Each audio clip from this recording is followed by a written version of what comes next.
دوستو شب برات کا روزہ رکھنے سے ہمیں کیا فائدہ ملتا ہے، کتنا ثواب ملتا ہے، اور شب برات کا روزہ کب رکھنا ہے اور کتنا روزہ رکھنا ہے، ایک روزہ رکھنا ہے یا 2 روزہ رکھنا ہے، اور اس روزہ رکھنے کی فضیلت کیا ہے، پوری تفصیل اس ویڈیو میں آپ جانیں گے۔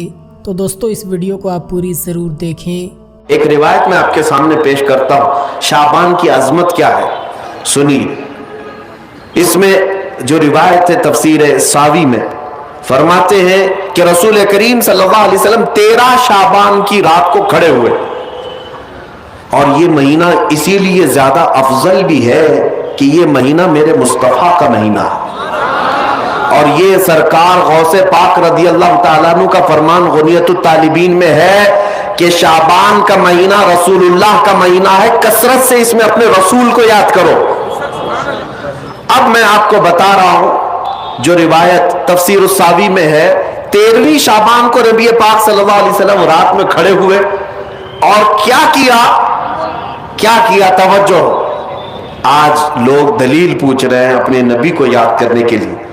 13ویں شعبان کو میرے آقا کھڑے ہوئے اور رات بھر مولا کریم کی بارگاہ میں یہ عرض کرنے لگے، مولا میری امت کی بخشش میرے حوالے فرماتے۔ حضور نے 13ویں شعبان کو یہ دعا کی، جو روایت میں کہ اللہ تعالیٰ نے اجازت عطا کی کہ آپ کی 1/3 امت کی بخشش آپ کے حوالے، آپ شفاعت کر سکتے ہیں۔ 1/3 1/3 امت کی سفارش آپ کر سکتے ہیں۔ 14ویں رات کو پھر میرے آقا صلی اللہ علیہ وسلم کھڑے ہوئے، رات بھر عرض کرنے لگے، مولا میری امت کی شفاعت میرے حوالے کر دے، ان کی بخشش میرے حوالے کر دے۔ اللہ رب العزت نے 14ویں شعبان میں نبی پاک صلی اللہ تعالیٰ علیہ وسلم کو حکم فرمایا، 2/3 امت کی بخشش کی سفارش آپ کے حوالے ہے، 2/3 امت کی سفارش آپ کر سکتے ہیں۔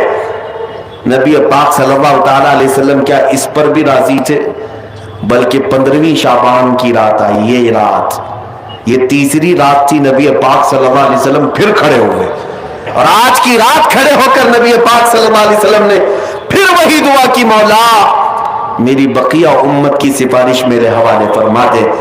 آج کی رات رب ذوالجلال نے اپنی رحمت کے پورے دروازے کھول دیے اور ارشاد فرمایا، اے محبوب آپ کی پوری امت کی سفارش آپ کے حوالے ہے، سوائے اس مشرک کے، سوائے اس کافر کے جو آپ سے منہ پھیر کر بھاگتا ہے، اس کی سفارش آپ کے حوالے نہیں، اس کا حساب تو اللہ قیامت کے دن خدا تک لے گا۔ آج کی رات میرے عزیزوں، میرے نبی پاک صلی اللہ تعالی علیہ وسلم کو مکمل شفاعت کرنے کا اختیار دیا گیا ہے، پوری امت کی شفاعت، پوری امت کی شفاعت۔ شفاعت کا مطلب کیا ہے؟ اللہ کی بارگاہ میں سفارش کریں گے، سفارش کریں گے۔ بخشنا تو مولا کا ہی کام ہے، مغفرت تو رب تعالیٰ کی شان ہے۔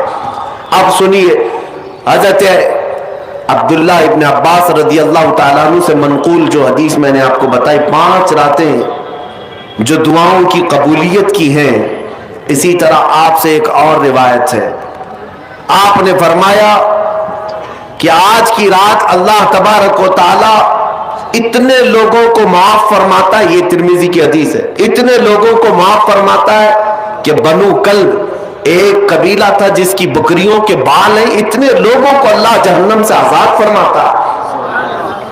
یہ ساری حدیثیں پڑھنا چاہیں تو کتابوں میں موجود ہیں، میں آپ کو صرف چکھا رہا ہوں اس لیے کہ آپ بھی یاد نہیں رکھیں گے۔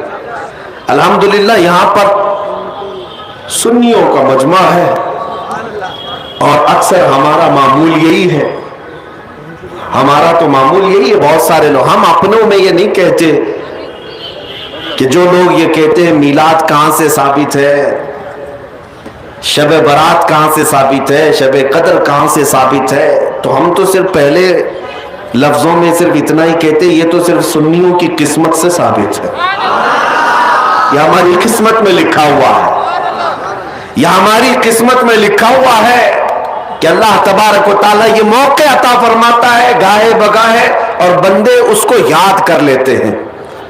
عزیزان گرامی اوقات، اور ایک حدیث، کیا قبرستان جانا چاہیے نہیں جانا چاہیے؟ اس پر بھی بڑے اعتراضات ہیں. خزانۃ الروایات بحوالہ فتاوی رضویہ شریف اعلیٰ حضرت نے بھی نقل فرمایا کہ آج کی رات روحیں تمہارے گھروں میں آتی ہیں.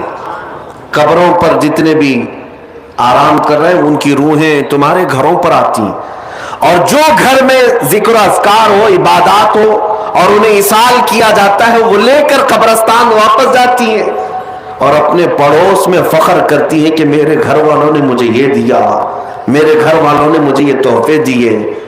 آج کی رات روحوں کے عید کی بھی رات ہے, لیکن وہ روحیں جن کے گھر والے انہیں کچھ نہیں دیتے واپس قبرستان جاتے ہوئے یہ کہتے ہوئے جاتی ہیں اللہ تمہارا اس سے بھی برا حال کرے.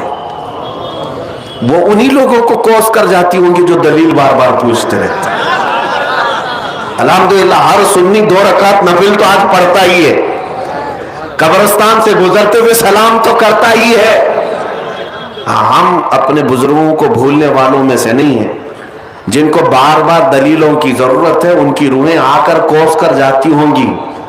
بہرحال یہ شعبان المعظم کا مہینہ جس کے متعلق تاریخ یہ ہے کہ ایک تاریخ میں آپ کو بتاؤں, اس مہینے کی ایک اور تاریخ ہے کہ سیدنا موسیٰ علیہ الصلوۃ والتسلیم کو نبوت اس مہینے میں ملی. حضرت ابراہیم خلیل اللہ کو اللہ نے نور معرفت اس مہینے میں دیا. اس سے بڑی چیز یہ ہے نبی پاک صلی اللہ تعالی علیہ وسلم اسی مہینے میں مکہ والوں کے مطالبے کی وجہ سے اپنا اشارہ چاند کی طرف کر کے 2 ٹکڑوں میں تبدیل فرمایا تھا. تو شق القمر کا جو معجزہ میرے آقا کا ہے وہ شعبان المعظم میں پیش آیا, وہ شعبان المعظم میں آیا ہے. میں یہ اس لیے عرض کر رہا ہوں کہ لوگوں کو انڈیپینڈنس ڈے یاد تو ہے, ریپبلک ڈے تو یاد ہے. آج پوچھتا ہوں میں کہ 15 اگست ہماری آزادی کا دن ہے, ہر سال مناتے ہیں. ارے میاں 1947 میں آزاد ہوا تھا نا, تو ابھی تک کیا ہے, یا ہر سال آزاد ہو رہا ہے؟ ہر سال آزاد ہو رہا ہے نہیں, ایک بار ہوا تھا لیکن اس کی خوشی اب تک منائی جا رہی ہے. اس پر کسی کو اعتراض نہیں. میاں ہم بھی مناتے ہیں, ہمیں بھی خوشی, ہم اسی ملک میں رہتے ہیں. لیکن جن کو شب برات نہیں منانا, شب معراج نہیں منانا, شب عید میلاد نہیں منانا, ان کے مدرسوں پر تو جھنڈے 15 اگست کو پورے دن بھر لہراتے رہتے ہیں. کیوں؟ اس لیے کہ ڈر ہے حکومت پر جو بیٹھے ہوئے ہیں. بس فرق اتنا ہے, دلیل پوچھنے والے اپنے آقاؤں سے ڈرتے ہیں اور سنی اپنے آقا سے محبت کرتے ہیں. تمہارا آقا تمہیں مبارک, ہمارا آقا ہمیں مبارک. الحمدللہ ہم اللہ اور اس کے رسول کی رضا کے لیے جی رہے ہیں اور نبی پاک صلی اللہ تعالی علیہ وسلم کی محبت کے لیے جی رہے ہیں. اقبال نے سچ کہا تھا, ڈاکٹر اقبال نے, ہمیں کرنی ہے شہنشاہ بطحا کی رضا جوئی, ہمیں کرنی ہے شہنشاہ بطحا کی رضا جوئی, وہ اپنے ہو گئے تو رحمت پروردگار اپنی. دوستو اس ویڈیو کو آپ نے پورا دیکھا اور سنا. دوستو شب برات کا روزہ رکھنے کی بے انتہا فضیلتیں قرآن و حدیث سے ثابت ہیں. پیارے آقا صلی اللہ علیہ وسلم اس مہینے میں اکثر روزہ رکھا کرتے تھے, لہٰذا آپ بھی اس مہینے میں روزہ ضرور رکھیں اور کم سے کم 2 روزہ ضرور رکھیں. بے شک اللہ تبارک و تعالیٰ آپ کو اس کا بہترین بدلہ عطا فرمائے گا. دوستو شب برات ایک ایسی مقدس اور عظیم رات ہے جس رات میں اللہ تعالیٰ اس دنیا کے آسمان پر تشریف لاتا ہے اور ارشاد فرماتا ہے کہ کوئی نیک بندہ ایسا ہے جو مجھ سے بخشش مانگے تو میں اسے بخش دوں, کوئی رزق مانگے تو میں اسے رزق دوں, کوئی مصیبت کا مارا دعا کرے تو اس کی مصیبت کو دور کروں. اسی طرح دوستو صبح ہونے تک ارشاد فرماتا ہے بس بندوں کو چاہیے کہ اس رات میں خوب عبادت کریں, نفل نمازیں پڑھیں, پوری رات جاگ کر اللہ کی عبادت کریں, کیونکہ دوستو شب برات بڑی مقدس اور عظیم رات ہے. لہٰذا دوستو اس رات میں اللہ کی عبادت ضرور کریں اور نفل نمازیں پڑھیں اور قبرستان جا کر اپنے مرحومین کے لیے دعائے مغفرت کریں. تو دوستو اس ویڈیو پر آپ اپنی کیا رائے رکھتے ہیں ہمیں کمنٹ کر کے ضرور بتائیں اور اس ویڈیو کو اپنے دوستوں احباب تک ضرور شیئر کریں. خدا حافظ.